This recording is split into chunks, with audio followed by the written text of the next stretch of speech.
Tears of the Kingdom, where freedom knows no bounds. The game where we build things the developers probably frown upon and become experts in Korok war crimes. This game will keep you entertained for ages. So to prevent your virtual life from becoming a hot mess, here are some quick tips and tricks to hopefully make your life just a little bit easier. Before we get into that, make sure you hit that like button and subscribe to the channel because my self-esteem depends on it and you'll only have a little regret. Elevator. If you find an object big enough for Link to climb, toss it up, use recall, and then voila. Your personal elevator. The lazy person's dream. Of course, we can actually take this a little bit further. A rocket shield might sound like the better answer, and that's because it is. But instead, we're going to use an explosive. Once you get high enough, all you need to do is use your shield surf, and it's going to send you soaring right up to the sky. It may not be as good as the rocket shield, but it's still pretty cool, and I'm sure you can find lots of uses for this. Minecart. Now, if you want to do it the boring way, sure, you can just use the standard minecart. But if you want to do something with a little more style, try attaching the minecart to your shield. Sure, it might damage your shield, but you're going to look way cooler doing it this way. Speed Elixir. Listen, I don't know about you, but I constantly forget about my horse. And let's face it, Link isn't exactly Usain Bolt. But lucky for us, there's a solution for everything. If you combine a high-tail lizard with a monster part, you end up with a great elixir that'll make you run, climb, and swim faster. There's going to be times in the game where you're going to get swarmed by a horde of monsters, and a lot of the times, it can be overwhelming. So what do? Blind them. Just attach a dazzle fruit to your arrow and you're going to have the advantage from this point on. This is also super helpful if you just want to make a quick getaway. Glow Elixir. For times that you're exploring a dark cave, sure, you can fire off some fused arrows and light your way, but we're going to light Link up like a chandelier instead. All it takes is a bunch of deep fireflies and a monster part to create the ultimate elixir of illumination.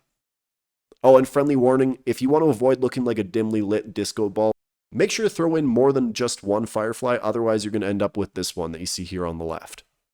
I don't think that's helping anybody. Horse catching. I just don't have the patience for stealth in games, and this makes my life difficult catching horses.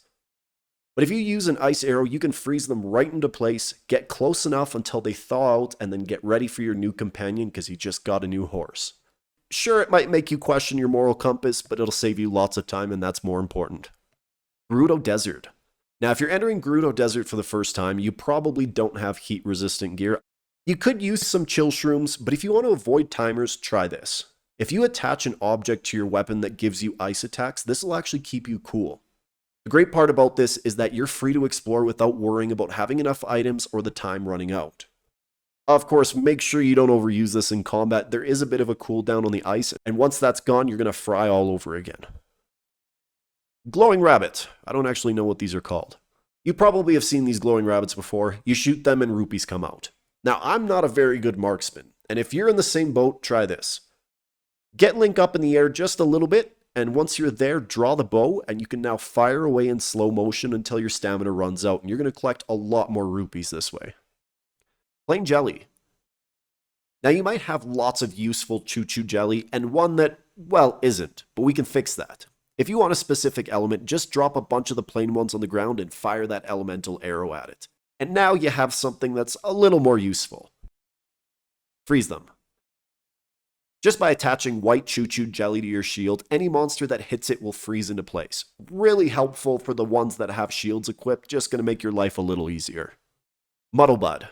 Here is a diabolically lazy strategy for you. If you want to take a break from all that sweaty sword swinging, take a Muddlebot, attach an arrow to it, and shoot it right next to those unsuspecting monsters.